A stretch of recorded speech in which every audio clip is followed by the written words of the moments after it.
It was me.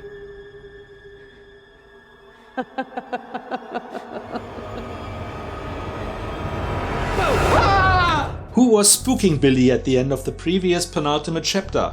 And what has the finale in store for us? Hi there, it's Micha. Join me for this review if you like to find out.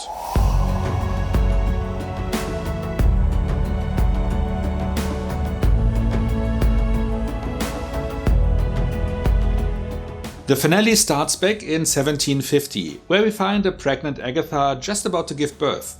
Back then, she already had a relationship with Rio, including the knowledge that she literally is death incarnate. No. That's why she is shocked to see her lover, or former lover, which is not clear at that point, in this very moment, realizing that she is about to have a stillbirth. However, giving in to Agatha's pleading, Rio bends the rules as much as she is allowed to. I can offer only time. We then see Agatha raising her son Nicholas, whom she truly adores, while generally staying away from people, except for occasions where they run into other witches, which she then robs of their powers, leaving just their corpses behind, even though they generally just want to help her. Blessed be, we have not eaten for days. Join us. Something for which she even enlists her son to lure them in, which obviously raises some questions in the kid. Why do you kill witches? Because this lifestyle means that they are on the road a lot, Nicholas comes up with a song to kill time. Walk, walk, walk the road. I walk the windy road. A song that eventually will create the legend of the Witch's Road. Down the witch's road. While Agatha enjoys her time with Nick, she also is aware that they are living on borrowed time. Because with all her power, there's one thing that she is unable to do. But I cannot heal you. I cannot protect you from what's coming. And of course soon, the time they were given comes to an end. After that, a heartbroken Agatha realizes that the legend of the Witch's Road has caught on. I thought you may know the way. The way to what? The Witch's Road. Of course, I will show you the way to the road. Which, going forward, makes it quite easy for her to get others to join her coven, just to betray them in the direst fashion. Which is revealed to have been exactly what she had planned for her current coven from the get-go. And which is why she was so surprised when the door to the road, that never really existed, actually opened up. She then slowly figured out that it had to be created by Billy's magic, which brings us to the here and now. Boom! Ah! Where we meet Agatha as a ghost. And while Billy blames himself for everyone who died on the road, Agatha points out an interesting fact. If you actually do the math on it, you saved a life. By which she means Jen, who regained her power and is likely off to do much good with it. However, as Agatha still seems to be up to her old tricks, Billy tries to banish her ghost. Naliaste Phantasma. What are you doing? Which likely would have worked, but at the last moment she manages the task of touching things in her ghost form and also reveals why she can't leave just now. Because I can't face him! Him being her son. So Billy decides to give her yet another chance. Maybe being a ghost suits you. Spirit is my guide. We could make a good team, you and me. The episode, and series, then ends with Billy sealing the opening to the road and also adding a memorial tablet for those who were lost on the road.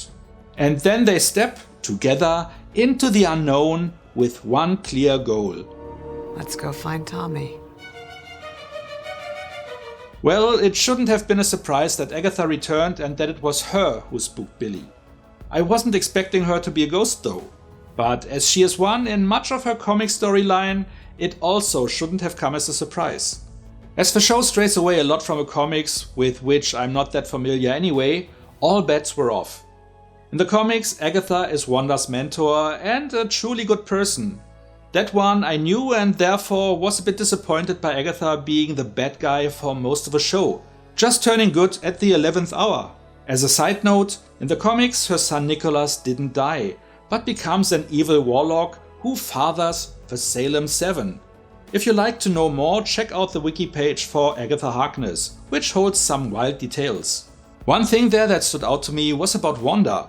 As she is rumored to make an appearance in Avengers Doomsday, it is interesting to read that in the comics she once was replaced by a Doombot, one of Dr. Doom's robots. This will likely play no role in why she was acting so evil in Multiverse of Madness, as I guess robots can't do magic. It still caught my attention though. Maybe that will come into play at some point in the future. Anyway, bringing Wanda back will be easy as I never bought into her being crushed by the collapsing Mountainhead. I mean, come on, there was a puff of scarlet color at the very end. What else could that mean? The finale overall did a good job in wrapping things up and setting the stage for the next chapter in the saga, which is currently titled Vision Quest and will drop at a yet unconfirmed date in 2026. So the question is just where Wanda will be reintroduced.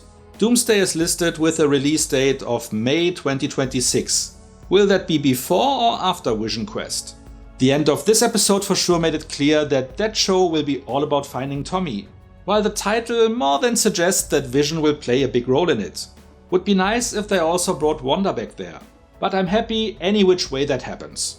I was expecting to learn a little bit more about Rio, aka the Grim Reaper, and how Agatha and her met and started their relationship, and how Rio became Death in the first place. It also wasn't made clear why Rio, at the start of the show, clearly headed out for Agatha. This episode explained why Agatha resented Rio, though she only did what Agatha requested and couldn't do more. But it didn't explain why Rio hates Agatha, other than to return her own sentiment. Maybe that all will also be explained in Vision Quest. I also expected a little bit more of an explanation around how Agatha's power works. Obviously, she doesn't have to kill to siphon power, case in point, Billy. But why does she even have to do it? Would she die otherwise, or is it just to stay young? Not knowing and seeing her kill just added to the overall unlikability her character was assigned in this show. And she even planned to do it all again to her current Coven. As I mentioned before, one would have expected more character development overall, especially since she is the lead character of a show, even giving it its name. And considering the fact that she can't face her son in the afterlife because she fears he would be ashamed of what she became. She had hundreds of years where she mourned her loss but only now realizes that maybe doing good would rectify that? Well, at least now she knows and can start her journey of redemption. Finally. And with that being said, let's get to the rating. Overall, it was a solid capper for the show, ending one story while opening the door for the next. There were some unanswered questions that may likely be answered in Vision Quest, but nothing that completely let us hanging out to dry. I still would have wished for more character development for Agatha, but again, maybe that is supposed to happen next. I am keeping my hopes up. It's when you say things like that. In that spirit, I'm rating the finale with another 7.5 out of 10 points. A rating with which I also would score the entire season. As Marvel shows go, it is one of the better entries. Not as good as Loki, but light years ahead of shows like Secret Invasion. Come on, you knew that I would mention that one again, didn't you? What about you? Were you happy with the outcome? Was seeing Agatha as a ghost a surprise for you? Do you think that she will finally become a good person, ghost, whatever, during Vision Quest? And where do you think Wanda will make her return? Whatever you like to share, let me know in the comments. And if you enjoyed this video, feel free to like, share or subscribe. So much for now, see you next time, and thanks for watching. Back then she already had a relationship. It also shouldn't have come as a surprise. Surprise. In the comics, Agatha is Wanda's mentor. As I never bought into her being crushed by the collapsing Mountainhead.